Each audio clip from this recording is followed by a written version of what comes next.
There's always something.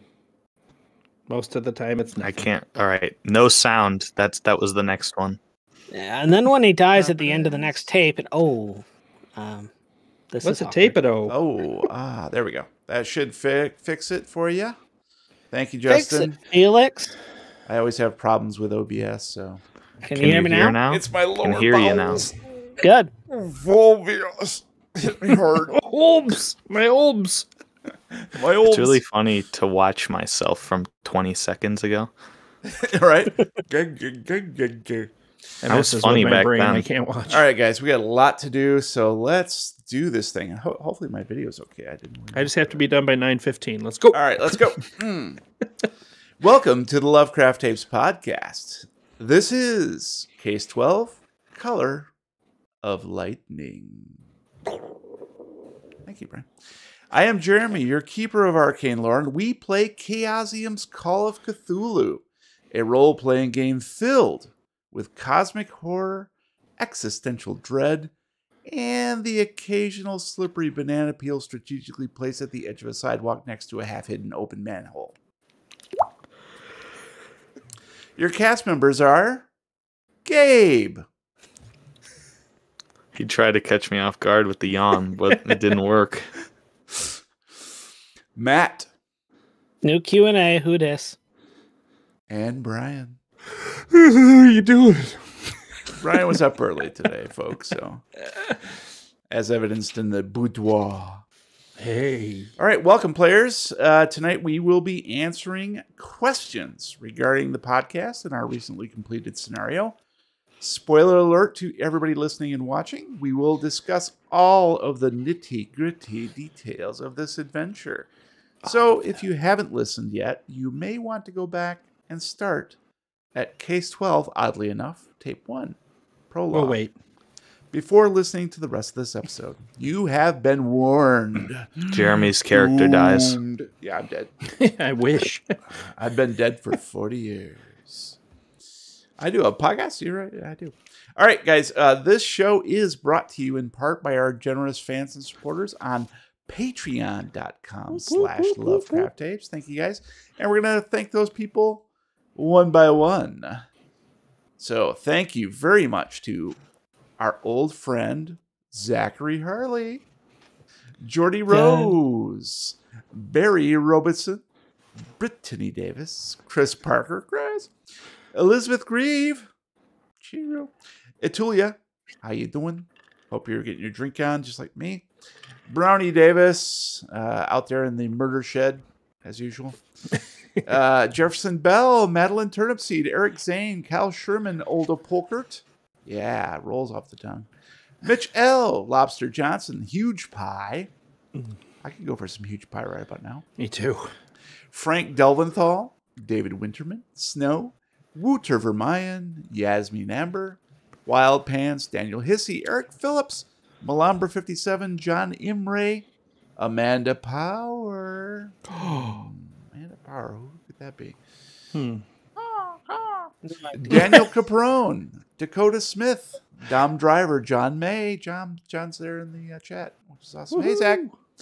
Bastard King, Ripley Iwin, Phil Dickinson, Eric Setterberg, Davinia von Zarevich, Robert Jameson, Young Old One, Boston Harbor Horror, Mal, Rain Bedwell, Yog, Liz Moonberry, Stephen Gregory, A.E. Jonesy, Marty Dixon, Andrew Petty, Chainsaw Unicorn, Flix Capacitator, Sheldon Warner, changing the page.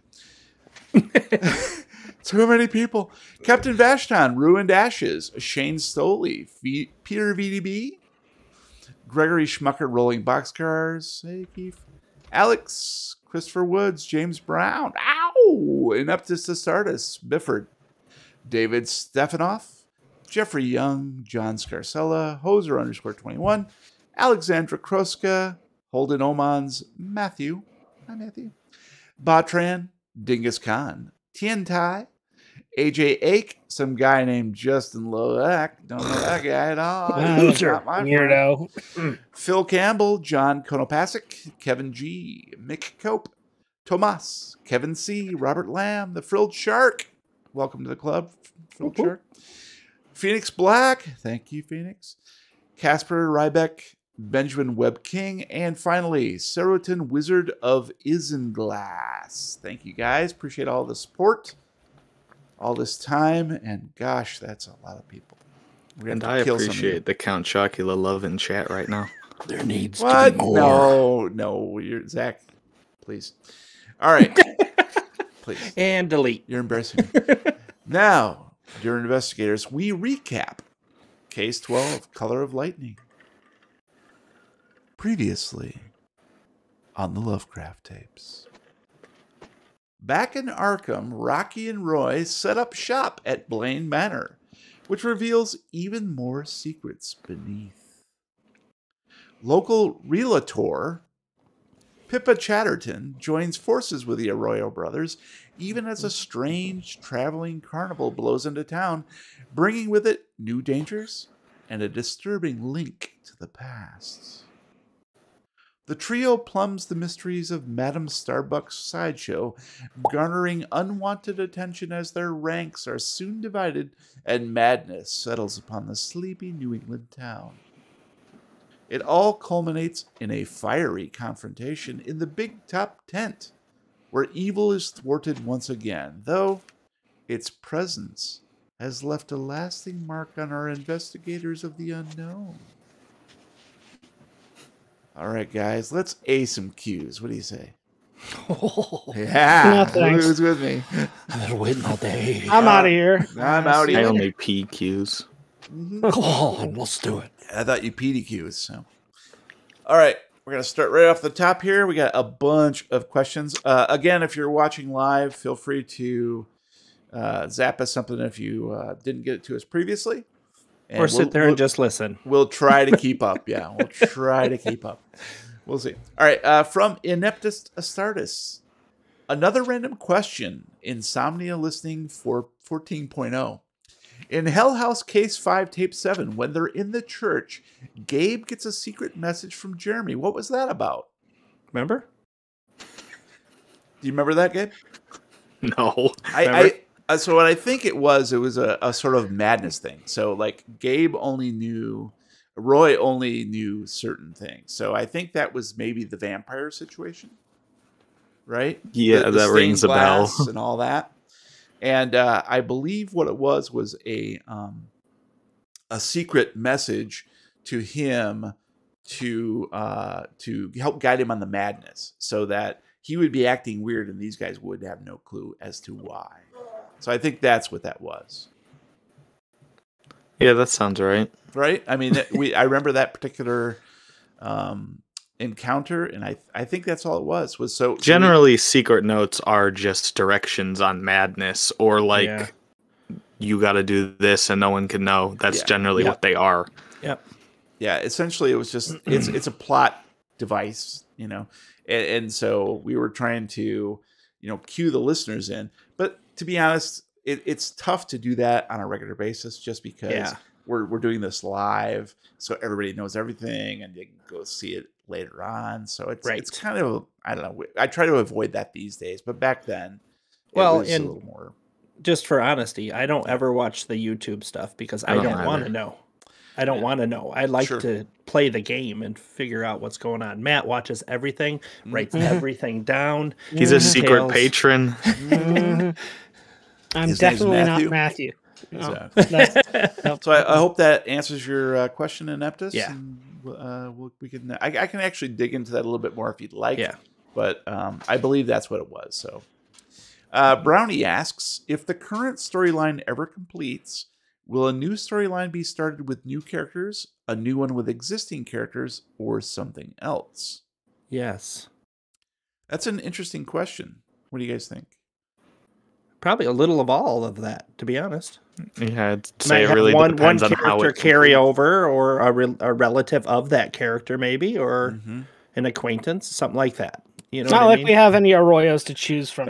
There's so few of them around. 10 million. There's definitely no shortage of PCs that we could plug in if we needed to, and we're pretty adept at that now. We had people die and come back and probably I imagine pretty soon people will go crazy to a certain extent. Right. But so the current storyline, like I was pretty resistant from the get-go to do a continuing story, right? But people seem to like it, so I've gone ahead and just maintain that. But I'm always looking for sort of a monster of the week kind of situation. I'd rather do those sort of standalone stories, and then maybe have like little tidbits that weave through little threads. But yeah, but we're fine. I'll with be changing Scully. Characters. Yeah, exactly. Like you tried to find the demon with the yellow eyes that killed your mom. Yes, exactly. Oh wait, no, that's Sheila Helsing. That's the next tape. Supernatural is what that is.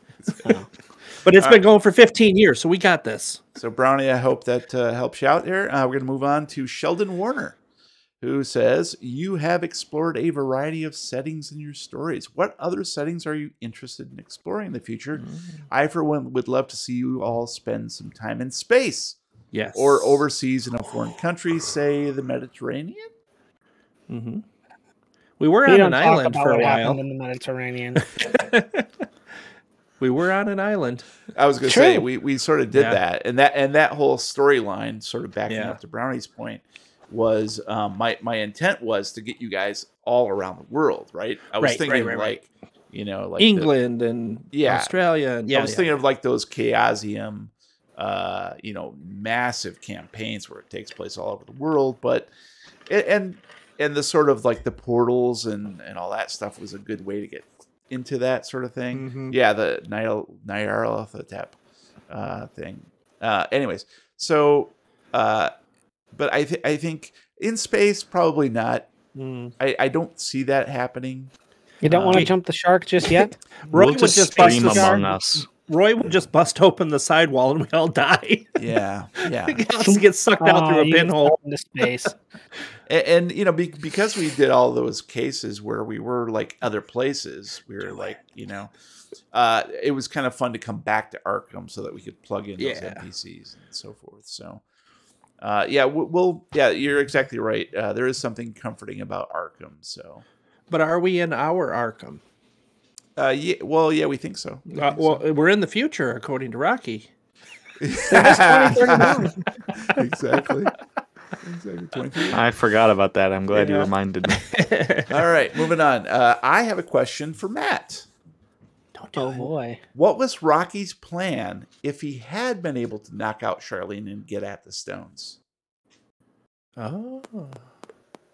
Well, immediate thought was either destroying them or somehow putting them somewhere where Starbuck couldn't get her hands on them.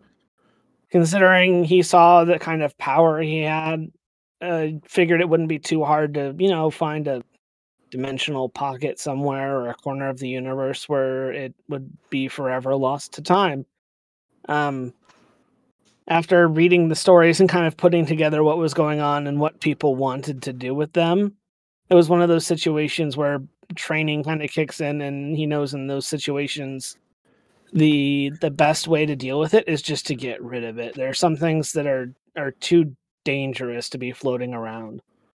It's curious that you say that, because my impression was that you might have used that to try to rectify your current situation with the filler of space.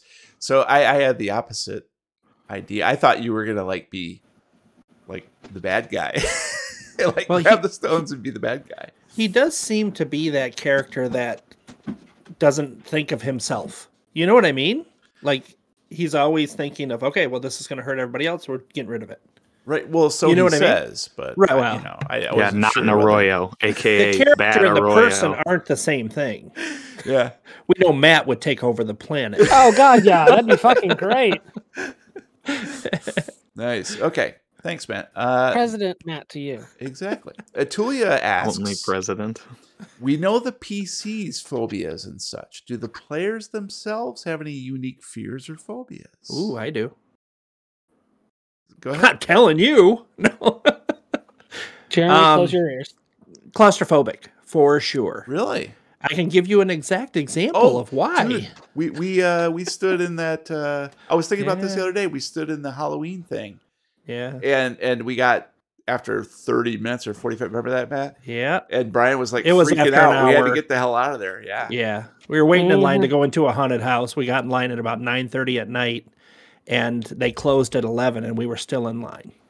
And we were halfway through that line. So I just couldn't take it anymore with all the people in the... It surprised me. Yeah. Well, it all stemmed from when I was little, and somebody, I couldn't say who, maybe an older brother, the used to put me in pillowcases and spin me around in circles, and I couldn't get out of the pillowcase, or the sleeping bags. And then they would fold me up in the fold-out couch and sit on the couch thing I remember, yeah. I don't remember the pillowcase. Jesse might have done the others. Yeah, I was going to say. So, yeah, claustrophobic for me. Anybody else? Yeah, claustrophobia. Matt? Fears? Phobias? None. Gabe? This is a question I always struggle with just because I don't know. There's not, like, for me, it's needles. I haven't found anything needles. that's irrational. I hope I don't find something that's irrational. I mean, like, I don't want to get paralyzed. That would suck, but... So nothing like spiders or anything like that. Okay. Snakes. Good. Same with me. I haven't found everything people are like, oh, I hate these. I'm like, Yeah, like needles don't bother me. Clowns. I'm okay with handling My spiders, mom snakes. was afraid of a lot of things when I was a kid, so I had to, like, clear a lot of rooms before. Clear! There's bats! Yeah, like, if, like, I'd have to go and do spider and snake and heights check, so I think that helped me out. Heights.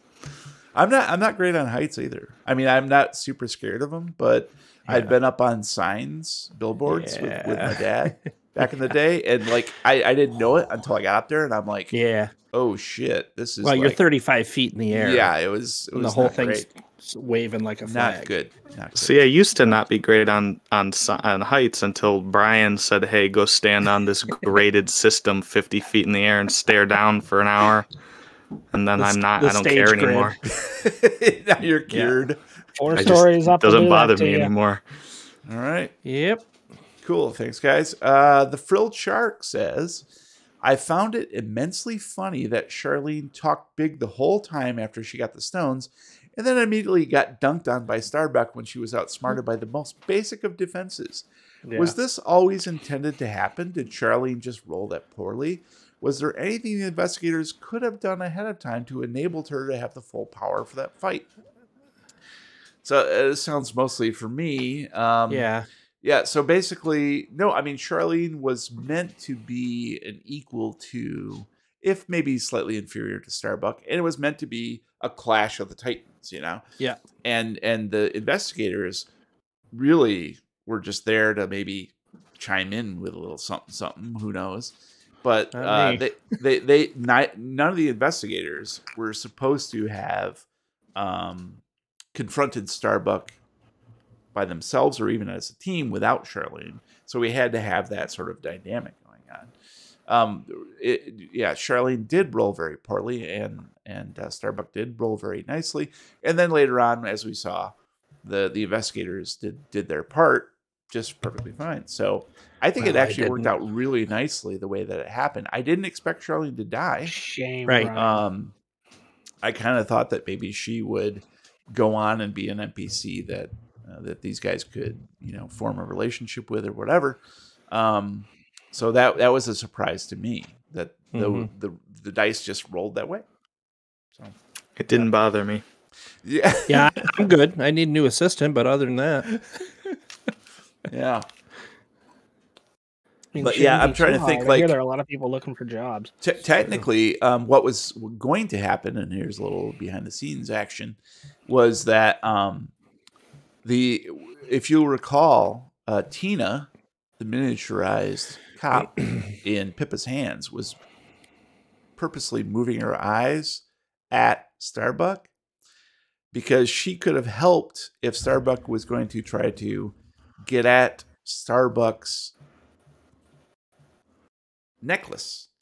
And then if Charlene had all three, then it might have been a different situation. Right? So I should have put her on Starbuck or something? Yeah, basically what was going to happen was Tina would provide a distraction, and you get a bonus die for whatever maneuver you were going to try to grab. I thought she was just insane. So, yeah, exactly. Trying to help, man. So that's just one thing where I was like, what I thought was going to happen just didn't happen. So didn't happen. Yeah, we figured out a different way, and maybe if a stitch broke and she could say, "No, throw me, oil can." Don't tell anybody you throw me. So I hope that answers your question, Phil Shark. And Brian, you're up. First question. Europe? No, I'm in Michigan. It's kind of like Europe. First question for Matt. If there was any situation that you could have changed in this last scenario, what would it be? Ooh, I think we touched on it earlier, but I would have loved to have been able to take Charlene out of the picture a little earlier. Okay. Because again, she would have been alive. Things would have gone down a little differently, but either way, there would have been a net gain of one person who did not die. But then she could have also been the new baddie. True. I mean, she did have that confidence and that attitude. I thought it would be reading the license plate correctly at the very beginning. That too. We're in the future. What? Future. Nice. All right, that's good. Yeah, that's a good choice. All right. Phoenix Black says, "How do you like your coffee, and how does your character take it?" Merry Christmas. I actually like iced coffee. Being a larger gentleman, I get overheated real easy. So drinking hot liquids or eating hot stuff like that, I get overheated. So I like a nice iced coffee, and I don't care what's in it. It can just be straight black iced coffee. I can have caramel coffee. It does not matter to me. And Pippa? Pippa likes hers just straight black piping hot. Easy peasy. Nice. And Shirley never got it right. Exactly. Matt? 6 sugars? How about you? Most of the time, I just drink my coffee straight black. Every now and then, if I'm feeling fancy, I'll put in a little cream or sugar just to mix it up. But I like the. I've actually come to, as I gotten older, enjoy like having more bitter notes and things. So that bitter side to the straight black coffee is something that I've come to really love. And Rocky? Rocky is more of a tea person than a coffee person. Yeah, how did I fucking know? I mean, if it's there and if he needs it, he'll take it however he can get it, but he would prefer tea over coffee if he had the choice. And is the tea English variety it's Earl Grey with milk? Hot. Earl Grey hot. Milk, though? Because I know the English sometimes do a little milk. Shall I play mother? Creepy. Right.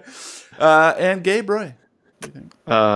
Ken. I'm with Matt. I mean, maybe not. Maybe he wouldn't agree. I want my coffee as bitter as possible. I love bitter things. Like I chug jug Fernet on the regular. I'm a bitter guy. But I'd say a big difference between me and Roy is that I only drink coffee probably every other week once because it makes me way too hyper, and Roy has it like 8 times a day. Yeah. And Roy wants his shit cold and from the bottom of the mug because he wants that crust in there. Yeah. Sludge. Yeah, he wants the sludge. Nice. And he wants it cold. Like I guess not cold, just like it's been sitting out. Yeah, the burner's been turned off. Nice. To keep it warm. And that way it gets even thicker. Nice. Whoa. Yeah. I used to be that way too back in the day. Like just let it boil down. Yeah. But now I like it black. I have about, and I do espresso. So I do about 4 shots in the morning, and that's that. How does your character like it? All my characters are all different, so who the hell knows? Oh, how does the keeper like it? Atulia did have a question here in the chat. Says, the people Rocky was feeling for Beyond the Veil, was it based on dice rolls, whether they'd be there or not, or were some of them predetermined not to be there? Well, a bit of both, actually. So I know I had to roll. What is it, luck that I was rolling? It was luck. Yep. Mm-hmm. Okay. And I had already predetermined, like, for instance, Jack was not going to be there. Right. We just knew that wasn't going to be. And everybody else, we kind of had to, like, figure out, like, does it make sense that they would have been sort of lost and entombed or captured in the Library City. And so if it made sense that they might have been, then we'd allow the dice roll. And as luck would have it, you know, it just happened the way it happened. And I was pretty happy with the way it happened because there was a little bit of drama there. And it made sense to me that he wouldn't have been able to find certain folks. And the one that he could find, it was actually Jack's sister. So what? It was fun. Shut your mouth. No. Opens up some interesting character development / roleplay opportunity later. It'll be very difficult because she's deaf. Yes, that's right. We got. If we don't remember that note, we do got to remember that. Yeah, we'll get her cochlear implants. Okay, I thought she was Dutch. I am not playing that character even with the implants. Dutch chocolate. Sorry. Dutch chocolate. All right, moving on. John asks for me and Brian. Jeremy, what was it like to write about or around a character with magic? And Brian, how was it playing a character with a tool, magic, that works about as well as all the other tools we all use, but has a bit more heft plot-wise? I think the toll that is spent from using magic is much greater than any other tool I could have used physical-wise, like a gun or pipe or anything like that. I think it really can change an entire character's personality and drive and focus if it's used too much, and obviously they used it too much. And so, very disappointing that I couldn't be successful. I just love to see something happen once, just to see what happens, you know. And that was John's point. Was like basically it worked about as well as every other tool we use. Exactly, exactly. And it all comes down, honestly, it all comes down to rolling, to dice. Yeah. So, the dice do as the dice please. This more or less is one of the first characters we've had who uses magic in a much more demonstrative way. So for me, it was a lot of fun because it adds. Brian and I were trying to figure out in advance of the case, in advance of the creation of the player character, you know, how do we make sure? What can we do to Pippa to make sure that she is valuable to the team? And that was the thing that we sort of came up on. We were like, we crafted this sort of backstory and figured out that, you know, even though it didn't quite pan out, which made sense against Starbuck, you know, there's some interesting dynamic there with these other two guys. So hopefully in the future, she'll figure things out, or maybe she won't, you know. Yeah. We'll get to that here in a minute. I know there's another question that's sort of cropping up that will impinge upon that. Yeah, the team could use a mage. Exactly right, Obsidian. Matt, you're up. First question. All right. Gabe, you've been a little quiet here, so this one's for you. As the person currently holding the title of longest running Lovecraft Tapes player character, how you feeling? Do you feel like Roy, you know, has some more stories in him? Are you happy with the way he's kind of moved through the episodes, or you feeling like you can keep going with him for a while? There's no end in sight. I could run Roy into the point that no one wants to ever hear from him again, which probably wouldn't take that long, but I would still want to hear from him again, so it could never be done. I mean, I'll say how I'm feeling. Nervous all the time because I've grown to love Roy, and I know he's gonna die, but no, he isn't. He's not gonna die at all. That's how I felt about Jack too. And I also feel like I to the chat, I try and develop him to some degree, but you know, you can only do so much. If I develop him too much in one scenario, then he could easily just be killed. I gotta make the way I manipulate it is I make Jeremy want to know what happens next with Roy, and that way I don't die. I'm just hanging on. I don't know. I'm just like, okay, whatever. Let's see what happens. Frilled Shark did pop up a question here in the chat. Question for Gabe: if the next case takes place in New York City, will Roy go to a Yankees-Sox game and start a brawl? I I would love that on so much. I mean, I love unwanted violence, and I also just love, I don't know, I always talk about those, like, non-investigative nonsense little spice of life, build a world things that I get to do as Roy. I love so much. Cool. Thank you. Thank you for that, Full Shark. David Stefanoff asks, as someone who is newly into tabletop RPGs, how would you recommend going about trying to get friends and family around me to give the games a try? I've already committed to being GM, keeper, handler pretty much full time. I just need some players to run the games with. So do we have any advice, like how can you get people to interact with you? Super short scenarios to get them addicted and hooked. If you can run a game that's going to be like a 2-hour play or a 3-hour play and give them pre-done characters so they're not coming in having to take all the time to create and do. Sometimes that's for some people starting out, that might be tedious. And just like, here's your characters, here's who you are. Take a minute to read over it. Boom, jump into it. I also say humor is a really great tool for piquing interest. If you make it fun and you get people to laugh, it's a really great sign for pulling people in. We're still trying. If you're laughing, you're having a good time, and if you're having a good time, you're going to want more. And there are plenty of really great, like, humorous one-shots out there, like the one that we ran for our Halloween special last year was a really great humorous D&D one-shot. Also, I'd say when you're starting out, go easy on the rules. People who are rules Nazis are dicks, and that's really the best way to make someone not want to play. I mean, as you play more with them, then integrate the rules more, but just be easy on them as you start. That's how we did it too. 100%. Yeah. Don't actually unless you're playing actually. In that case, you kind of have to. Exactly. Yeah. Don't take it too heavy. And I will also interject that there are a couple scenarios out there that are 1-on-1. So you can have a keeper and just one investigator. So if you wanted to get people used to the dynamic, that's a great way to go about it, because they'll be much more comfortable in a 1-to-1 situation if they know you. And that might give them a taste enough to want to get into a bigger group and see how that goes. So and people can watch why that 1-on-1 goes. Oh yeah, it might turn into a menage a trois, and then you can add a fourth in. And you can end it with a smooch. Speaks from experience. Yep. Yeah. Strictly experience. Yeah. All right.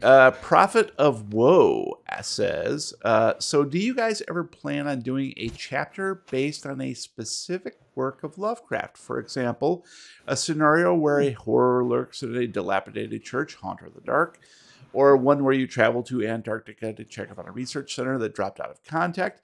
I know some are impossible and they would all probably have to be homemade, but I think it would be interesting and wanted to know if it was a possibility for future scenarios. No. No. Anything's possible. Nope. And those both sound cool. Yeah. For sure. Like I am a huge fan, for instance, of Pickman's Model. I think that's a great story, and I love the ghoul aspect, and I would love to do something that is a take on that. Yeah. Other stuff can be a little tricky for sure. I do like The Thing on the Doorstep. Haunter of the Dark's good. The Dilapidated Church, but we kind of did that. I've interjected some of those elements here and there. So, but for I don't find value or interest in doing it verbatim, right? Because if you read the story, you know how it's going to go. But I would love to incorporate parts of it. I've been campaigning for a story where we all play rats and we are in a wall. Yeah. Or cats in a hut. Oh. Or witches in a dream. I will shank you. Yeah. Or colors and we're out of space. Yes. But we'll never do space, so that's fine. Yeah, there's some really cool. Well, no, we're out of space. All over the place that would make really great Lovecraftian stories. I much prefer if those characters and situations directly from the stories are peripheral to what we're doing. Right. So like there are things that are happening and the investigators might be like, oh, wait a minute, why is that guy holed up in his house and he has to keep it cold all the time. Yeah, like that sort of thing, but not like a literal thing. So yeah. We did have Obsidian has a quick question here in the chat. What are you all dressing as for Halloween? Did he say ass for Halloween? Ass. What are you dressing your ass? Yeah, baby. Well, my haunted house this year is Invaders from Above, and it's about alien abduction on farms. So I'm not dressing as anything. I'm supervising. I'm dressing as a person going to a theme park because I'll be in Cedar Point on Halloween for Halloween weekend. Dwight Schrute. Nice. Yes. You got to get real beats. Nice. He also needs to carry around some Schrute bucks that he can trade for Stanley nickels. All you get are beats from it. I'll be dressing up to hand out candy to the kids from the neighborhood if they show up, and if it's not raining, as a jester. I have my jester. Just an open bath towel. Yeah. Hey kids, how you doing? Hey, is your mom single? Treat. Pick a trick. You want to see an all-day Barney sucker? Oof! Ouchie. Gabe, you're up. You're up, Gabe. First question. For Brian. What? All right, for Brian. How did you? So you obviously played a character that sucks at combat. I did. Yeah. Did you have a plan and a strategy for how you would handle that sucking at combat? And if so, did that plan or strategy go as you wanted it to? My plan and or strategy was to be successful at least one roll. Okay. To be honest with you, it didn't go well. just to tap into the power to see what I could do was really what I wanted for that character. And then my backup plan was honestly to run. To get out, because I can't do anything else. I would have been thinking back on it. If I would have successfully landed one of those magic spells, I probably would no longer have that character. She probably would have been focused on, and I would be dead. Yeah. So, blessing in disguise. It's fun. Maybe I'll try it on something else later. I don't know. Yeah, interesting. I'm not sure how that would have gone. I really didn't even comprehend the fact that you could have had an effect on her, but I mean, it could have happened. It could have, if the rolls went differently. It could have happened. Yeah, I'm always a little amazed and put off when you guys roll extremes, and I'm like, oh shit, what do I do now? In that scenario, you would have been like, "Oh, you needed a critical. Sorry." Who rolls a 1? I mean, come on. I mean, Gabe likes to roll ones when you tell him that he needs to roll a 1. Remember that one? I like to beat the odds. Never tell me the odds. All right, Phoenix Black says, "This is very, very important, Matt. I just want to know whether or not Rocky is aromantic and or asexual." Huh. Canonically, I kind of like to think of him as ace, honestly. I mean, he's been through a lot, and he's probably seen a whole lot, and I feel like at his stage in life, he's just to the point where, in a lot of the sense, he can't really feel much anymore. The only way to keep going when you see these kind of horrible tragedies for him is at least to shut down and turn off. And by kind of a consequence of that, he doesn't really feel like he can have relationships anymore. Fair. So is that like a defense mechanism, maybe? Or is that just developed over time, you think? I feel like with where he grew up, it might have been there the whole time. And then just the things that he has been through have kind of amplified that and brought it further forward. Very cool. I've got that vibe, this whole scenario, too. I wasn't sure, but I mean, the whole Charlene situation kind of cemented it, I suppose. He was good at talking his way out of shit, though. He's like, at this time I will be busy and unable to schedule events with you, but there is a tapas restaurant event this evening that is not even real. Maybe you'd like that. Have fun. Yeah. Tell me how it went. Yeah. I like how he's like, she goes, cool, I'll see you there. And he's like, goodbye. Because he wasn't going to go. Oh, Lordy. All right, moving Very on. well played. Finally, Crocy. Crocy has a question for Brian. I'm out. How do you find playing Pippa as opposed to Jack, and how will you celebrate when a spell finally works? Oh, that's going to be glorious when the spell works. I miss Jack a lot still. I still miss Jack a lot. Just because his magic worked. No, I'm just kidding. Just because he had, I don't know, the character development in that was much more than this one. Yeah. I had more time. I had more thought that I put into it. But she is growing on me. She really is growing on me. Literally. And, get off. I said I'll talk. And I think it's going to be interesting now that the turn of events with the magic use has drained me. Mm-hmm. And it's now like an addiction and a part of me that I have to push. And I think that's going to change the personality a bit here and there, depending on the guys, if they help me through it or not. But I think it's going to be... Roy's like, nah. Down the elevator shaft. Down you go, baby. But it definitely is different. And I'm definitely mindful of who I'm playing and trying to be mindful of how the actions take place and what's said and all of that. Mm-hmm. I will say you're doing a great job. Well, thank you. It's hard.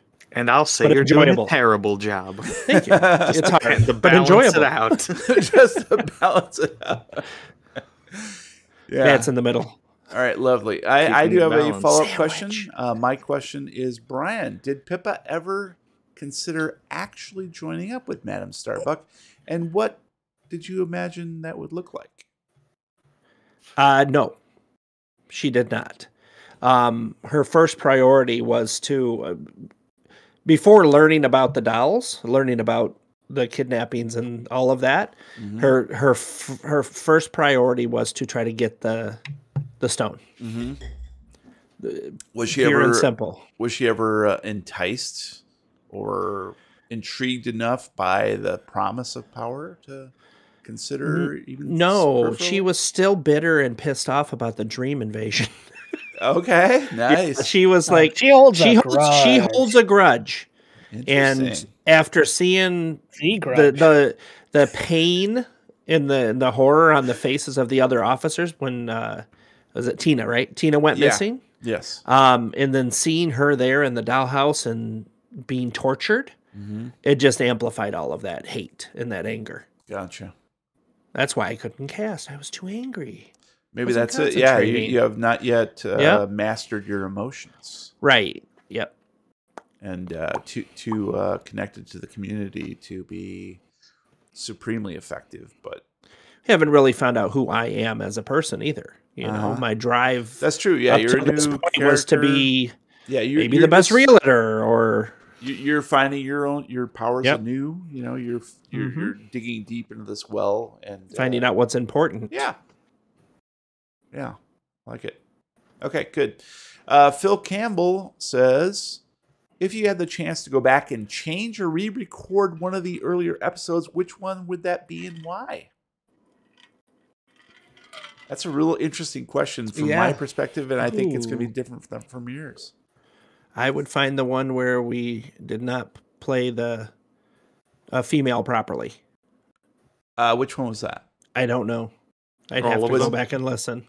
Was that the one? Well, give me a hint. I don't know what one it was. Do you mean based on the criticism? On the feedback and criticism, yeah. And input. Not really criticism. But you're not aware of which one that is?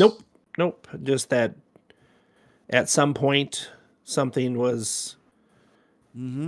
We performed something that was not where it should be for something that's put out to the public to consume. Cool. So that's what I would do. Yep. Okay, what do you think? I would not get into a fight with Jeremy in that one episode. Did we get into a friction? Yeah. I would just be less of a bitch and put up with it. I'd be less of a bitch and put up with your stupid decisions. Yeah. All right, cool. Yeah. Whenever we had those sort of online or on-screen friction things, we've kind of grown past that, which is really nice. But back in the day, it was like, okay, we're growing pains really is what it was. So, Matt, how about you?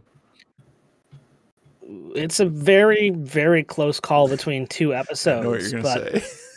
If I had to pick one, it'd be go back and redo the first Cthulhu episode and get the rules correct. We did fine in the first one. We fucked up the second one. Fine. First one was fine. It was the second episode. Yeah. Fair everything. Fair enough. What was the second one? Did you say? The second one was the last episode with Detox. I feel like I really wanted to spend some more time with them, and it would have been really fun to kind of poke into that and the element of having a criminal in between two FBI agents. And I felt like that would have been some really funny opportunities and some really, really interesting role play bits. And I'm kind of sad that I only got one shot with them before they were gone. Fair enough. Yep. And for me, obviously the one that I wish I could go back and make different decisions about is the rape episode. That has sort of come back to haunt me, if only in my mind, because at the time I didn't think it was that big a deal. But in retrospect, it was a bridge too far, even for me. And I have 20/20 vision when it comes to that shit, hindsight. Yeah. So I wish I would have had the wisdom to pull back slightly on that. Yeah. And Crocy says, I did backpedal on that in the next episode. And that's absolutely right, because it the realization sort of hits you like, oh shit, that's maybe not.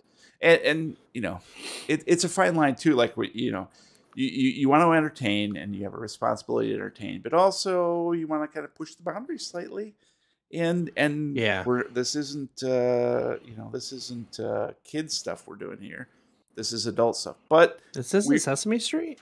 All those many years ago, 3 years ago, when we did that, we are a bunch of Muppets. We kind of like had a little bit a different viewpoint on things. Yeah. I think as a world, really. Yeah. And so we've learned a lot since then. We've grown and sort of had a different perspective and try to be a bit more respectful while still, being occasionally off the cuff and dumb. So I think that's the one that comes to mind. Otherwise, obviously the cases 1 through 3. Yeah. I would like to go back and redo just for the quality. Of the I'd like to redo every George episode and put me in it. Oof. And thanks for George for doing the audio. I thanked him tonight. Awesome. Thanks for quitting, George. Chatted a bit. All right, let's move on. Brian, you're on your second question. George likes me. I'm allowed to. I'm allowed to make fun of him. Me and George get along. Okay, this one is for Jeremy. At the very final battle, how was it that you were able to control the dice rolls of every player and NPC? I told you there's like a little box in Roll20 that just allows them to always roll. Is this podcast really scripted? Well? I wasn't done. Matt jumped in too early. Well, that's because the script told me to jump in. Oh, yeah. I gave Matt the script, and it says... I didn't do my revision, so I'm still stuck on the first draft. We'll have to get that out to you right away. I just wanted to ask that question right after you had talked about all the unfortunate rolls. Unfortunate. Yeah, no, it's. I'm shocked and amazed sometimes at the rolls that do occur, and it's just that's the real question from that. Is are you like stunned when you get unbelievable rolls all the time? Not all the time, but you know what I mean. Of course. Yeah, and when you guys do as well, I'm totally stunned. I'm delighted and elated when it happens on both ends of the spectrum, because it forces all of us. Thanks, Justin, for the tip. Down payment on Muppets for all of you. Woohoo! I've always wanted a custom Muppet. But basically, really cool. It's when we get those rolls, it's crazy, and it forces us to veer into true improv, and we have to like fly by the seat of our pants and figure things out real quick. And sometimes that goes awesome, like yeah, really awesome. And sometimes it's like not super good, but most of the time I would say it's awesome. So yeah, I really enjoy those when that happens. It's really awesome. And what was the second part of your question? Well, first let me point out the non-awesome part. You ready? Yeah. Hey, Matt, sewing machines. Shut up. Oh shit! Yeah, the roles can be. Doesn't go well. I Will Wheaton so much of this chapter. It was unbelievable. My last part was just a joke. I said, "Is this podcast scripted?" Yeah, because of the luck that she had making those roles. You know what I mean? Yeah. So. You know, you guys know the part that's scripted because I'll be sitting here reading the paragraphs. These guys. So will we? You don't improv that. These guys don't know shit, and they have to figure things out as they go. If they could only see my pages and pages of notes, they would know that it is not scripted. Yeah. You're like, what's going on? God, I gotta remember that guy's name. Never talk to that guy again. Yeah, that guy's dead. Brian is the scribe. he keeps track of this stuff for us. I'm like, hey, Brian, who was that? I have one guy page here from just one episode. Oh boy. I just when I forget something, I just guessed, and then Jeremy will be like, "No, it's not right." No. All right, moving on. Chris Parker says, "How did the player?" Oh, this is a deep one, I think. How did the players and keeper enjoy the change of pace with the solo sessions for Tape 7? Given the opportunity to organically revisit the technique in the future, would you? Thanks, Crossy. Thanks for another very serious podcast adventure, Crossy says. So, did you guys enjoy did you like it when I broke you up into the individual things? And there's a reason for that. So, we did that as a practical matter because we were unable to schedule. Right. So I said, fuck it. We're going to do it live. And and so I said, we're going to go here, we're going to go here, we're going to go here, and we're just going to build this this thing as a separate ordeal.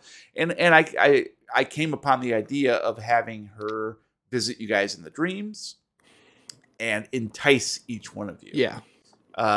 So did you guys enjoy that change? I did. No, I think we did that once before in an earlier scenario. I really enjoyed that as well. Yeah, we did back, was it the island case where we did a couple of episodes 2 and 2 and we went back and forth. You know what I really like about that is it gets you more into your character because the focus is really on that character for that whole recording. So you actually feel more of how to drive that character and guide that character. It really gets you into the psyche of where they should be going. That's my opinion. Gabe hates it. No, I'm just kidding. No, I agree with that. I see. I'm all about the character development. Right. So obviously I like it. And I like that we're able to do it organically. Like if every week that we can't do something, we were just like, fuck it, we'll do this. I wouldn't think it's a good thing. I don't think it would work if we No, it wouldn't be good. But the fact that we're able to do it, the fact that we're able to do it and keep it organic and keep it something for the story is good. Yeah, I particularly like the fact that at least the way we did it there was one-on-one. So yes, there was no humor. Right. So it brought the tempo in a different direction, at least for a certain part. And then we got back to our shenanigans, right? Right. But for at least that one little space that we could be like super serious. Serious episode. Exactly. But like there was no real opportunity for humor. Right. The situation was dire, and I think in the context of that, of the arcs that I use for the 3-act structure of the podcast cases, you need that sort of like bitterness, that bitter pill right in the middle to kind of mix things up and keep the audience hopefully a little interested and let these guys delve a bit deeper without the distraction of us talking over each other and that sort of thing, and trying to come up with one-liners and improving all the way. It's a nice change of pace. I really enjoy it, and for sure, organically, I think we'll absolutely revisit it. We already did it once, if not more than once. It was also a lot of fun back, as Matt said, when we had Zach on and you guys were on the island, and I'd split you guys up. And so we had, I think, 4 episodes where it was like just the 2 of you guys, just the 2 of you guys, just 2 of you guys. And then when they all came together, it was kind of fun. It was magic. The hard part, though, is remembering that they didn't hear any of the stuff that we talked about in the previous thing together. That's the dream thing was easier because it was a dream. Yeah. Obviously, they wouldn't be there. Right. But you're on an island and you're separated, and you're like, yeah, you guys know, you heard.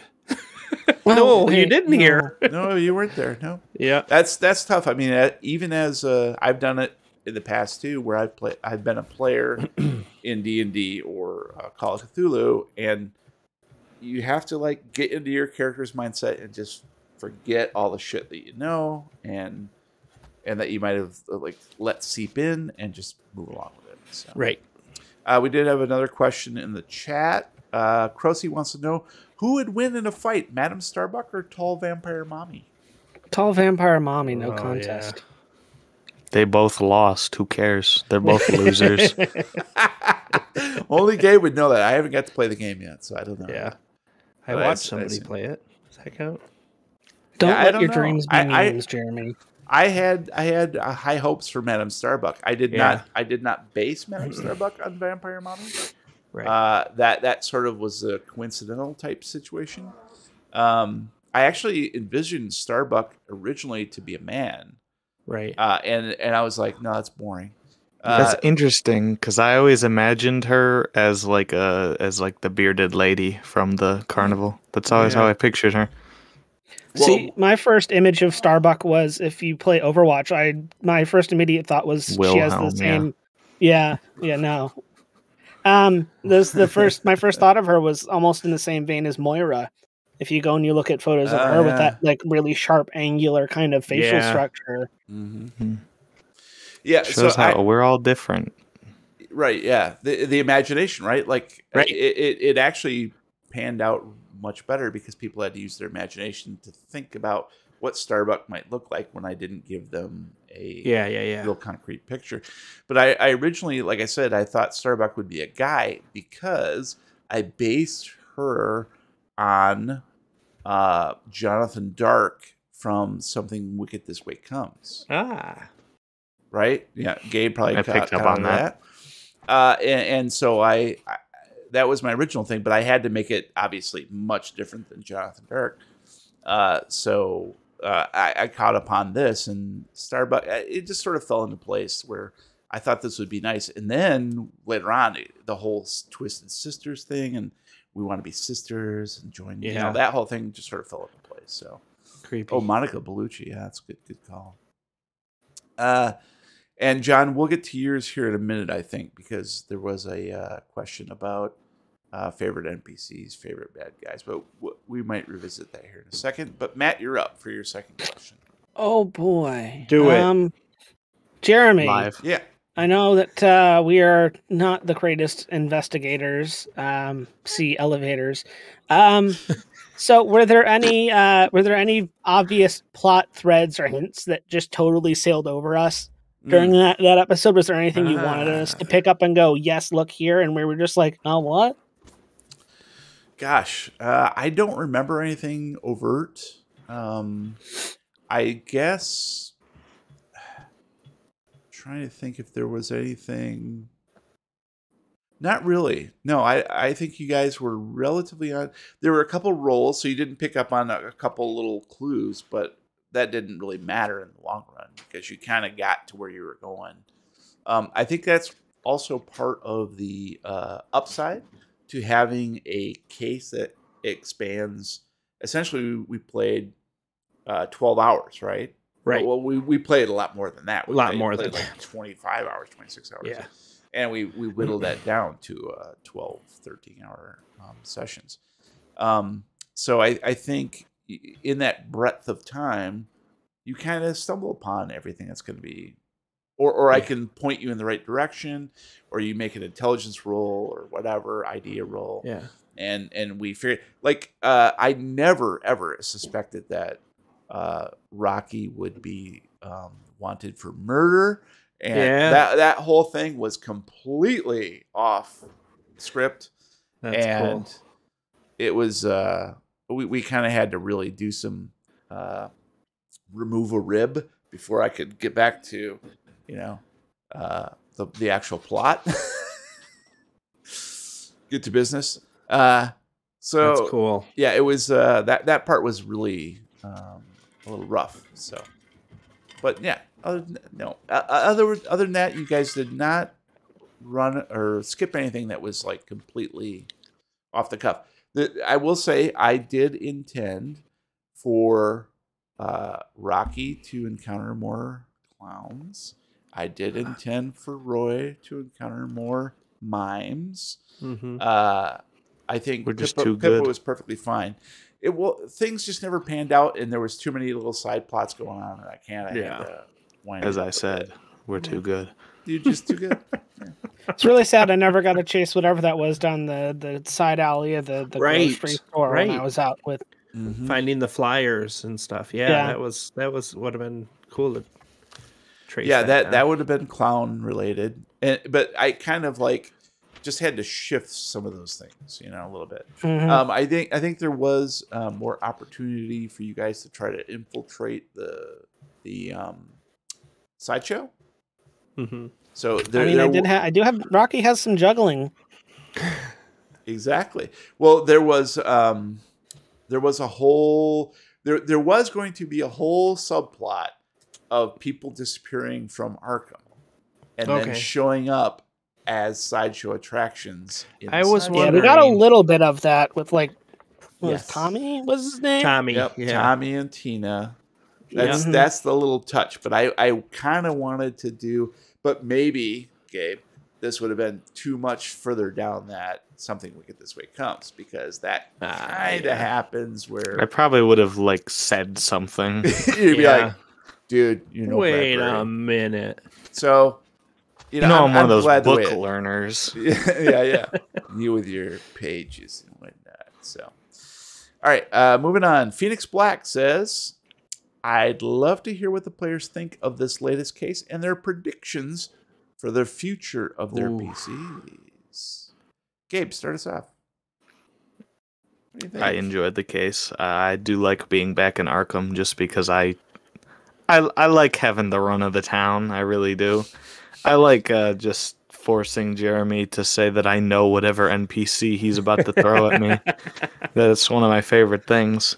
Because I want to fill this town with people, and I enjoy that. For predictions, I don't think that I'll be living too much longer, realistically and sadly. I definitely am going to go insane, and I'm definitely going to take the Pomance pill at some point. Yep. Matt, what do you think? I had a good time with this one. I thought, again, coming back to Arkham is always a good time. I like the structure of going somewhere and coming back and going somewhere and coming back, because it gives you that chance to bring the outside world in a little bit, and you can kind of change and grow and make the town feel more alive. As for Rocky, his days are quite literally numbered at this point. So as to what those numbers mean and when they run out, I guess you'll have to find case 13 down the road to figure that one out. There is no case 13. It goes straight to 14. Straight to 14. Oh, yeah, that's right. That would be funny, actually. Case 14, the search for case 13. I'll do case 13. It'll be just one episode that says going up. Oh, that'd be good. That would be good. All right, Bri, how about Pippa? Like 45 minutes of elevator sound. Elevator music. It looks like a full-length episode, but it's just Jeremy saying going up and then an hour and a half of elevator music. And then the bloopers. That would be good. Silence. And then a Manscaped ad. Yes.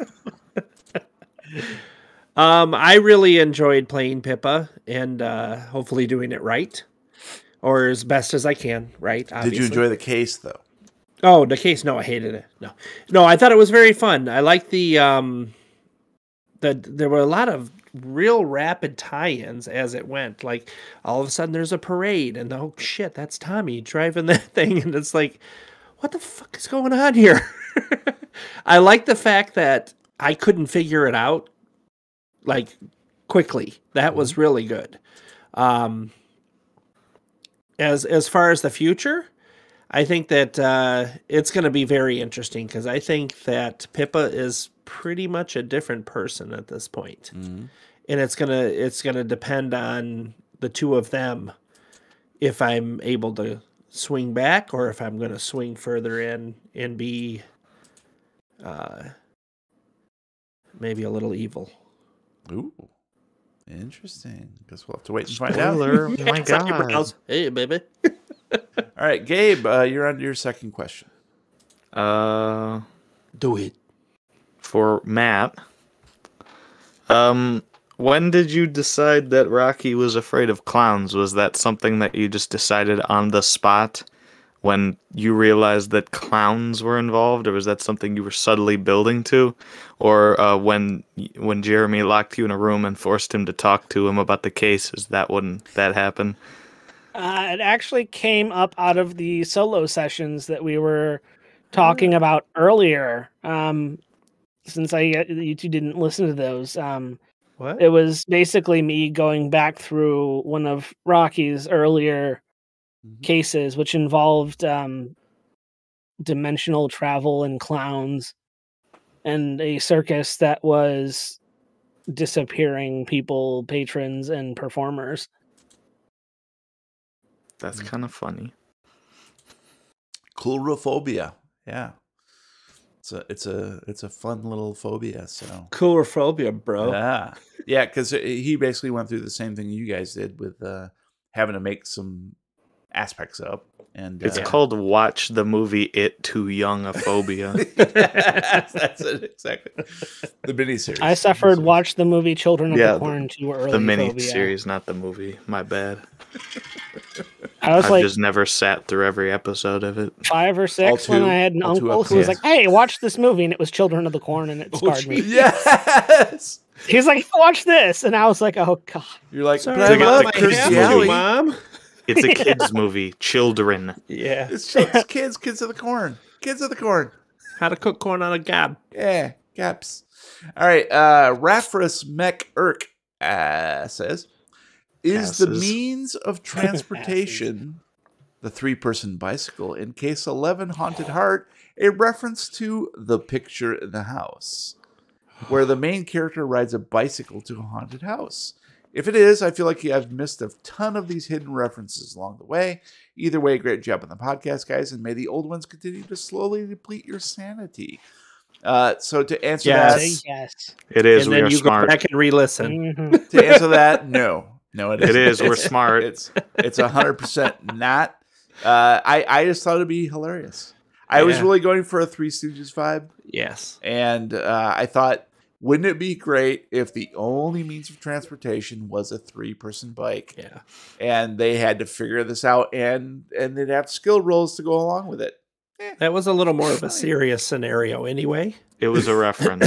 So that was good to have that comedy at the beginning. I do like that particular thing. I'm a huge fan of horror movies where the person is restricted in some fashion. So back in 1990 something, if you guys remember that, it was way back. There was BBC had a movie of The Woman in Black, which was remade by starred Daniel, what's his face, from Harry Potter. Yeah, but the original one was the BBC version on TV, which was scarier, which scared the living shit out of me. And I love the fact that this character had to ride a bike across this what would you call it, a inlet or something. Yeah. Basically, when the tide was low, you could ride across it to the manor, but at night the water would completely make it disappear, and someone had died on that particular causeway in a carriage accident much earlier. So the character is figuring these things out while he's looking through, trying to settle the estate of the person from the manor. and is listening to these old gramophone, or the old tubes. What do you call those? That the old cylinders that had the recordings on them. And it's so fucking creepy. And the fact that the character cannot leave, and then when he does leave, wax cylinders. Thanks, Josie. Yeah. When he does leave, it's all foggy. So it's just, there's danger and ghosts. Yeah. I just love that. And so I thought I'd bring a little bit of that in, but Three Stooges. So take note, Jeremy doesn't get a recommendo in episode 1. Yeah. So, okay. Thanks for that, Rafris. Appreciate that. Peter VDB asks, and we'll answer this one very quickly, how and when did you start playing Call of Cthulhu? Because we've answered this in previous Q&As. Basically, I started way back in the 80s. Kind of bought the books, read up on it, really wanted to play. Couldn't get anybody to play. Didn't end up playing until we got these guys going. So, that's it. I was too young to remember. I like it. Well, Jeremy started me with Dungeons and Dragons, and that's as far as we got it when I was young, up until 14 or 15, and then we stopped playing. Girls. You started playing girls? Yeah. Yeah, it's a great game. Yes, I did. It's a super good game. Like xylophones. Ding, ding, ding, ding, ding. And I assume, Gabe, you started playing Call of Cthulhu earlier, right? Yeah, I was very young. I don't even really remember the catalyst. 3. And Matt, were you with us? Yeah, I touched TTRPGs earlier. I played a little bit of D&D 3.5 in middle school. And then I didn't really touch anything since until we got the idea for this podcast. And the first episode you hear, well, I guess technically episode 0 is the first time I had ever picked up anything related to Call of Cthulhu. Boom. Awesome. So that's how we do that. Yeah. My Q&A recommendo is D&D 3.5. There you go. Q&A recommendo. There you go. It's official. Okay. As long as you don't bring your Thaco with you. Exactly. I have a question for Gabe.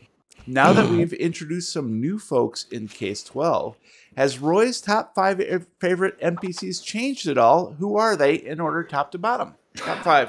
Go. Okay. It's still Bugsy. Then it's still Petunia. And then it's Lem at 3. Oh. And Rosita at 4. And that's tough. That's tough. Ooh, that's tough. Hey, Dad, can I have a hug? It's none of them. It's absolutely not any of them. No stopping him from bringing it up. It's probably Raymond, I will say. I mean, Raymond's the golden. Ray? Nice. But not his wife.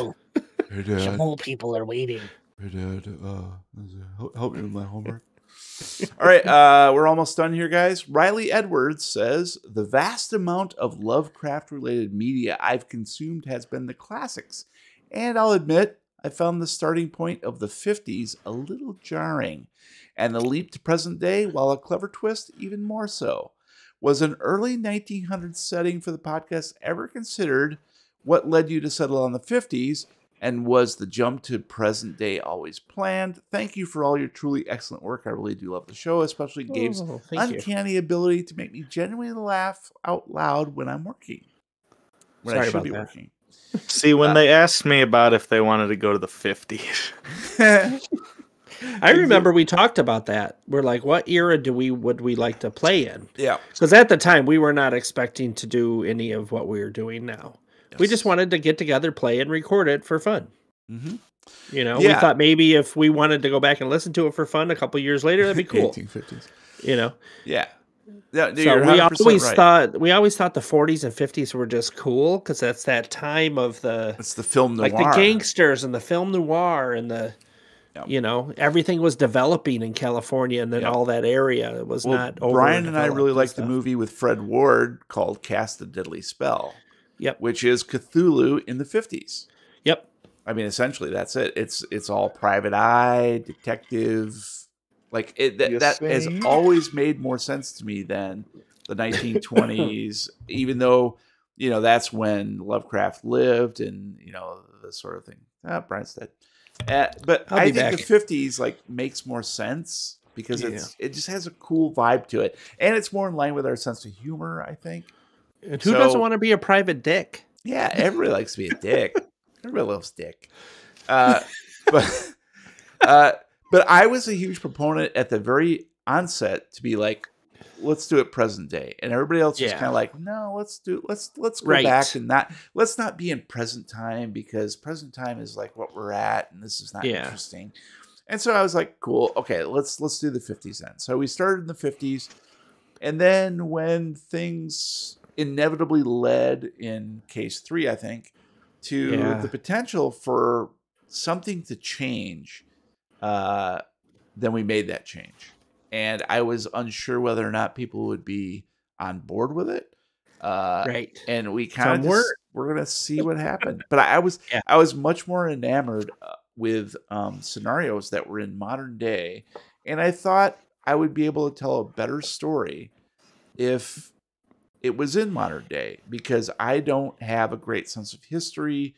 I don't really like to talk in that vernacular. I mean, it's kind of fun, but I it's much more comfortable, I think, that we could be more comfortable in this time frame. Yeah. The only problem I have with this time frame is that the universe that we're in doesn't have cell phone service. Because it's 2030. We don't know anything about 2030. That's true. They're our phones are 70G outdated right now. 70G. Mark my words, though. One day I will convince this podcast to do a Disco Cthulhu episode from the 70s. That would be fun. I think it's a one-shot. Awesome. For sure. That would be 100%. Really cool. I really do run it. I do love the You want to take my slot in next year's Halloween? That would be or fun. We have a couple other one-shots throughout the year. I'm sure 74? Jeremy wouldn't be too sad to let go. That would be cool. That would be great. And it's like...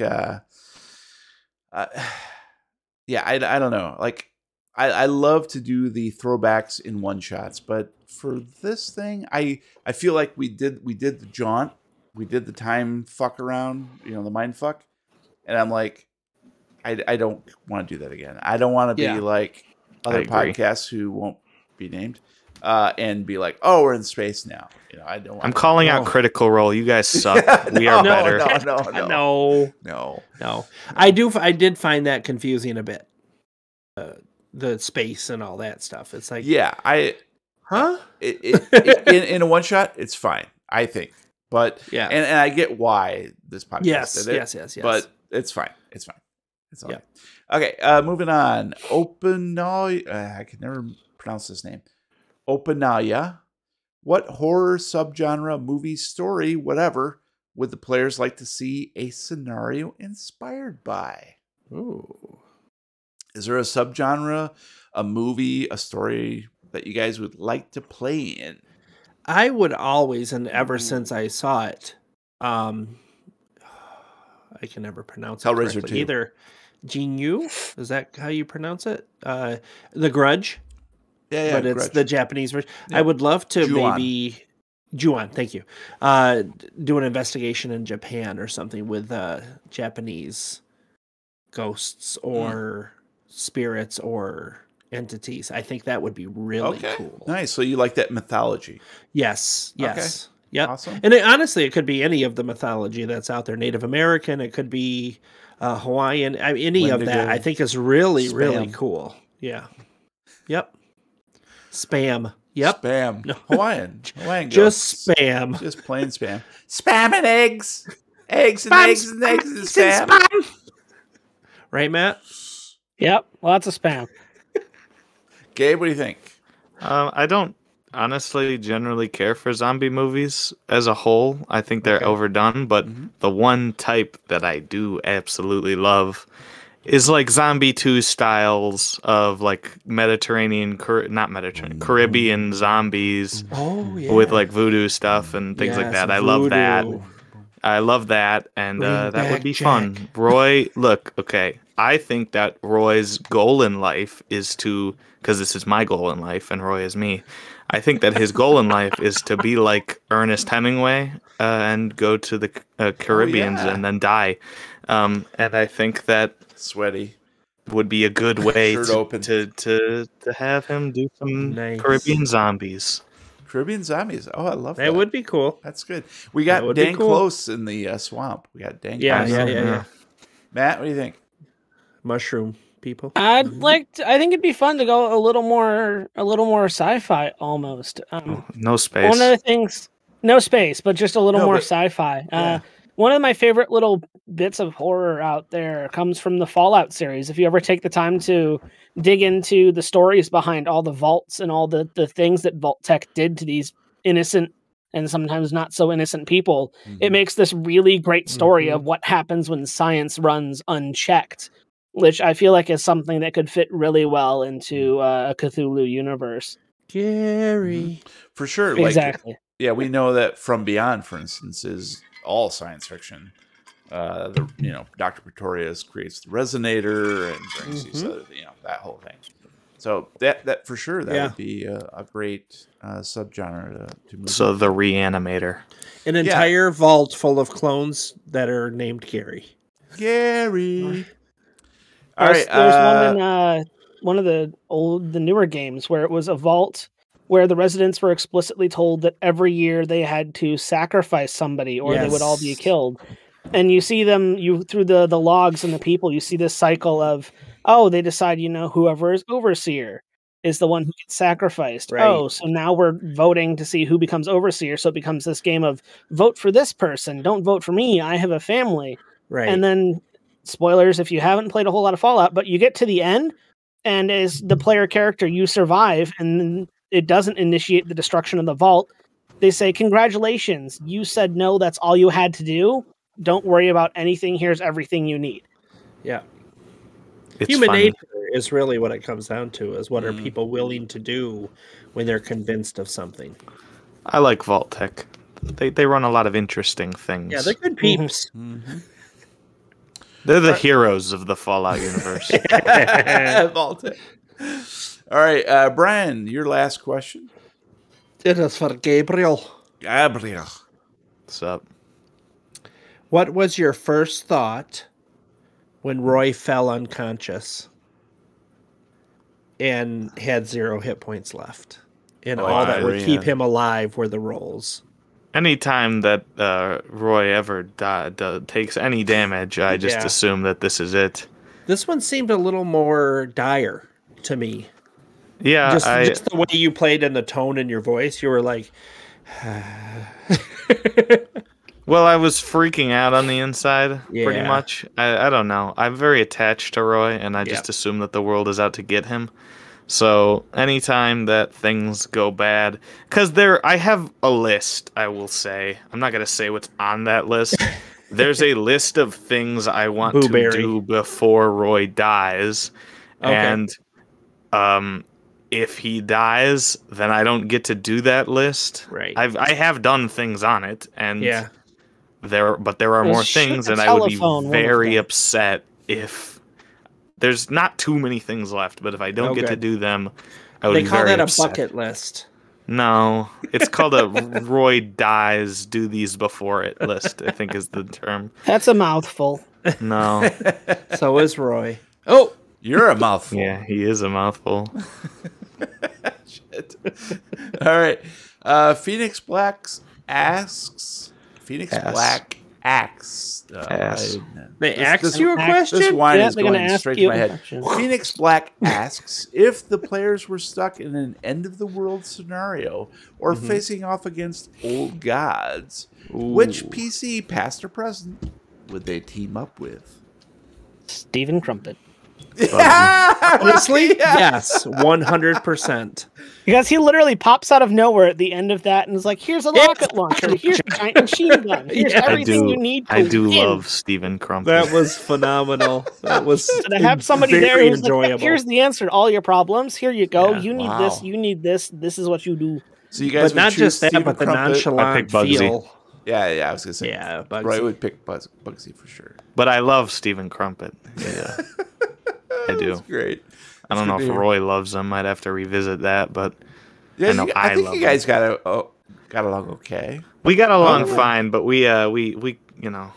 They didn't get much interaction though. It was I'm Jack better than him. and Stephen who really.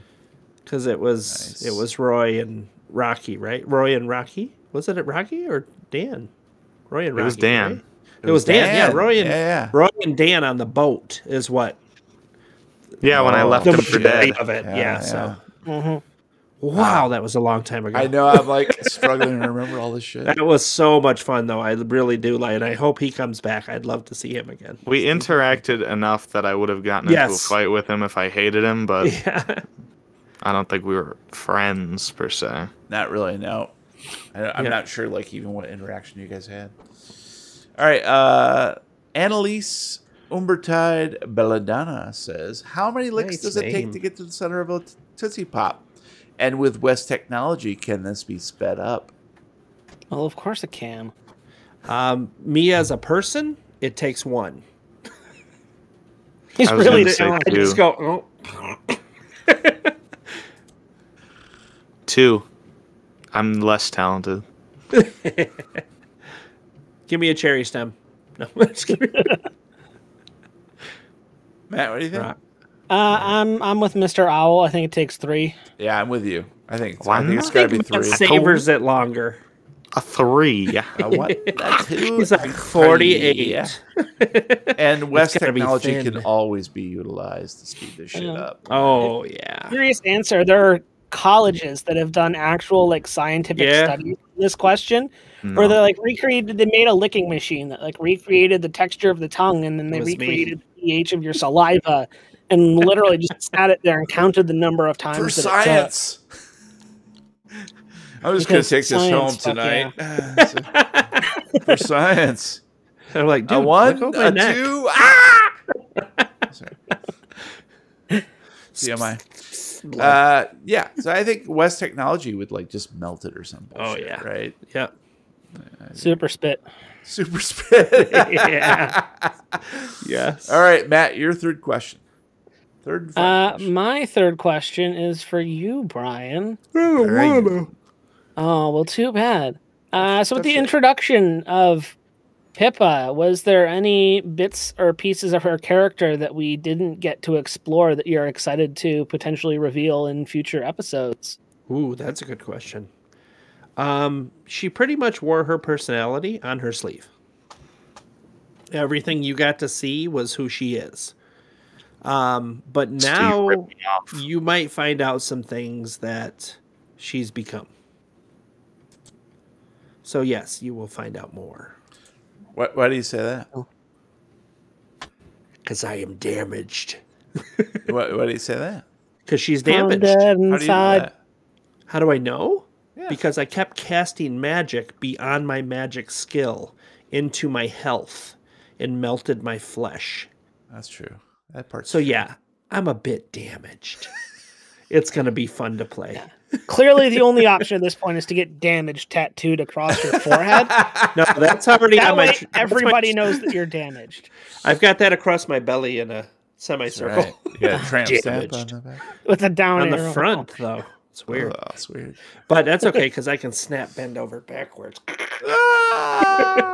Samara. Crab walk. All right. Thank you. Chris Parker says, since Shadow Out of Time seems like it had been at least a minor inspiration for Case 12, which pieces of mythos or non-mythos works would you like to explore, even if only thematically? What about those works do you find engaging? I'll take that one. Well, I mean, you guys have you have input on this if you are familiar enough with the mythos. I'm only going to say again that I think Pickman's model in particular and the ghoul situation is something that we haven't really tapped into that much. Right. And I would really like to delve further into ghoul civilization and that sort of thing. So I would love to do like an underground damn pale skins. So, yeah, smoothies. So that is my answer. But I'm not sure what these guys, what their desires might be as far as mythos or non-mythos works. I kind of touched on it. Oh, go, Gabe. No. You started talking. I want to do it. I kind of touched on it earlier, but even though we've kind of dipped our toes in the realm of science gone awry or science unchecked with that island, I feel like that's such a rich area and theme, especially with the existence of Herbert West in our in-game universe. I feel like there's a whole lot of room to kind of move within that sphere and really pull out some more unique stories and elements. What kind of elements? Like uranium. Nitrogen. Gabe's looking up elements. I am. I want to get the smartest Adobe elements. We could get Adobe elements out of it. Got it. How? It's fine now. Helium. Carbon dioxide. Hold on. This one's hard to say. Neon. Yeah, it is. That's not a thing. Dodge neon. Not even a word. Wait. What about how about you, Gabe? Any mythos? I think we do a good mix. I think I love. There's certain things that I'd like to see, but I'm not going to say them because that means I never will. But I don't think that we need to completely be like, all right, we can only use things that are specifically in the books. I think it's good to use them as a guide, but not a Bible. Yeah. 100%. 100%. All right, Crocy has a question for me. Do you regret that everyone didn't take Starbuck on her offers so you could have a glorious clusterfuck of betrayal? Yes. Yes, I am. Yeah. Yes, I tried. I regret that. I tried. I was really Roy's hoping like, I'll do it. that and that's on me. I did not make the pros of that enticing enough for folks. I kind of set them up more as a means of not necessarily betrayal, but like, would they keep things from each other? I was more curious about that than maybe I should have been. I probably should have been more engaged in trying to get them to fuck each other over. Right. And so I did. As a result, I did not make the contract or the offer as enticing as it should have been. I kind of thought that these guys would go for the prospect of having someone critical in their life or crucial in their life be resurrected. Yes. I thought maybe that would bring somebody of the three on board, at least in some respect. But no, they immediately all just like, here's what happened. Well, let me tell you. Right. Let me say this. I was going to. Yeah. I was gonna. But then I woke up and these two were talking about it. We were already talking about it. And I was like, okay, persuaded him. He's like, well, I can't be like, I didn't have a dream. What are you guys talking about? That wouldn't have been believable. Could have been. I could have, but I was hoping like somebody could have pulled that off. Insight check. Fair. I still tried to do it a little bit with, behind their backs. It was just, I lied. I know I lied to them about what she wanted from me. Yes.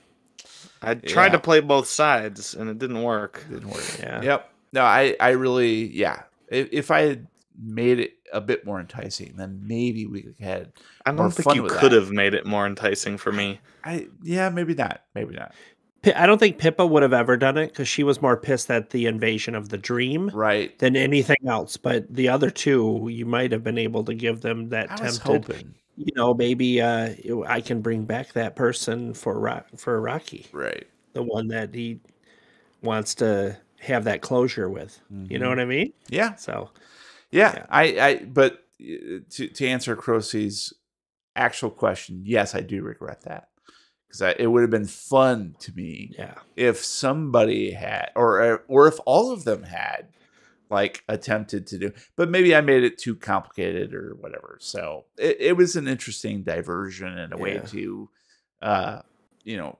practically figure out how we could make an episode without everybody being there. Yeah. So it worked out fine. So I will say also, when we did our individual sessions, I didn't think for even a second that, I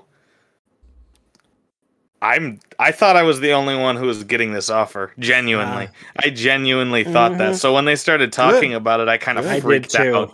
I did too. When you guys started talking about, because I had planned on doing it, and when you started talking about it, I was like, oh shit, wait. I freaked out. That makes me so happy because I thought it was too obvious. No, I genuinely did not think for a second. I thought Roy and Rocky were going to find out that I got the offer. That's why I spilled the beans, because I'd rather it come from me than for them to figure out or catch me in the middle of sabotaging something. That's good. Yeah, it was contemplated, but then we hit the point where Charlene ended up with Pippa's stone, and then we had the whole sidebar with me trying to take her out. Yeah. Was still me kind of, maybe we'll see what happens, but since that ended up being shut down pretty quickly, I was like, okay, no, we have to. So at least we have to get back on track a little bit, but yeah. Now Rocky still has all 3 stones, correct? No. Oh. We'll get to that later, but oh my, yeah, I kind of purposely I sold them on eBay. Yeah, perfect. He has not as $20. He has $100. No, oh god, no! I sold them individually. All right, guys, we're in the final stretch here. Gabe, your final question for Jeremy. That's me. It's me. It's Jeremy. Kind of a. You're not Chris. I don't know. There might not be an answer to this, but I feel the need to ask. Yeah. Obviously, I like to think that, first of all, I should say that we don't decide how we're gonna. This is for the listeners. Jeremy might dispute this, but he's wrong. We don't decide how we are able to win the case. Jeremy decides how we win the case, and we figure it out, essentially. Or, like, we come up with something, and then Jeremy goes either, yeah, that would work, or no, it wouldn't. So obviously, I like to think that in your starting of the scenario, you had a way, like, if they do this, they can win. And I wouldn't think that your plan was for us to go to Lem and burn it down with him. No, not at all. No. What was your Lem didn't ideal exist at the win? beginning. I know. That's why I'm saying. That's how I know that your Lem wasn't the crux of how you thought we could win. So what was your thought? No, so basically when I create these, I have the 3x structure, and then I have the players, and then I say, okay, these players are going to get this information, and this is the information that's available to you. So really, the win is to try to get all 3 of those stones to get the ultimate power. And of course that takes you to the Library City and the whole thing. But essentially robs Starbuck and Charlene of the power. And that sort of negates both of their things. But I had no clue, because it truly is improv. And in this case, you build the scenario, right? You build there's a carnival. And there's Arkham, and these guys are here, and this is doing it. But otherwise, it's case by case. So you guys do this. So that's the reason we no longer tape and record multiple episodes in a week, because I need time to write whatever happened to you guys into the next thing. So it's constantly shifting and evolving. So there really is no win other than, like, this is the evil, you guys are the good. I'm going to throw some bullshit your way, middle of the road. And you guys are going to have to figure things out. That's kind of, really, that's kind of it. Okay. Good to know there's no master plan. No, because again, like, that's a good one. And we all come from a D&D background, more or less. So, where a scenario is written, and this scenario is like the Bible, and you're like, okay, in order to defeat the lich god in the tomb, you need to do this, blah blah blah, or to circumvent this thing. In our case, it is purely the improv. It informs the storytelling. So whatever we are doing is then incorporated into the story we're telling. It's way more story based than it is. The basic framework is there, and you can't go too far out of it. Roy's not going to say, "All right, I catch a flight to Hawaii," and that's okay. I guess he's out of the picture now. But so everybody has to be committed to the story, and that's what we're going towards. And it really is being created on the fly to a lot of extent. But the parameters are there, and we'll figure it out as we go. That's what makes it fun. Yeah, I mean, I'm figuring it out just as much as you guys are, week to week. We can tell. All right, final two questions. Philulu has a question for Gabe. Do you ever find yourself thinking, what would Roy do when dealing with real life situations? No, because I think when I do Roy, I think what would I wish I would do if I was in this situation as a person and I had no impulse control. What would Gabe do? I have one word. Vacation. Roy is just me with no impulse control. Mm-hmm. That tracks, actually. All right, and final question, guys, from Bifford. Final question for me. I assume. Why does Phoenix Black not provide the voice when the cat speaks at the end, but does voice the narration throughout? This is in regards to case 12, tape 13. Yep. The epilogue. So actually, Phoenix did provide the voice for Ripley, the cat. However, obviously, if Ripley is to be a character, an NPC in future episodes, we need to be practical about this, because I can't wrangle and schedule, folks for all of this. So essentially, I decided early on that I was going to be voicing Ripley, who was my cat. So I feel like I have the right to do that. So that's why. And it was really just a practicality of it. And I thought it provided a little bit of, because we don't know who the narrator is. I know that I narrated the first Ripley the Cat thing. Again, matter of practicality. But it was very nice for Phoenix to volunteer and have passion for Ripley's story. So I appreciate the fact that Phoenix was able to do that for us. And I thought it was nice to break up the epilogue a bit with Phoenix's narration, and then we got Matt jumping in as Rocky for a little bit. Yeah, that was cool. And then I get to jump in as Ripley, so it provides some variance that I thought was fitting and lovely. So yeah, it was great. All right, guys. Well, thank you very much for watching. This is going to be it for the episode of the Lovecraft Tapes and wrapping up Case 12 in its entirety. Yes. I appreciate you listening. Watching. And watching. And smelling. And smelling. Brian, because he smells. We do invite you to subscribe on whatever podcast platform you prefer. And, of course, watching on whatever streaming platform you prefer. If you watch, I hate you. if you like what you hear, please leave us a review. Thank you, Krusty. Meanwhile, you can find us at lovecrafttapes.com with links to our hashtag recommendos and social media channels, including Reddit, YouTube, and Discord server. The channel with us real time. You can find me on Twitter at Lovecraft Tapes. And if anybody wants to chat about why clowns are terrible, or why we shouldn't play Cthulhu, or if you don't like elevators in general, my Twitter is open at The Real Weird Kid.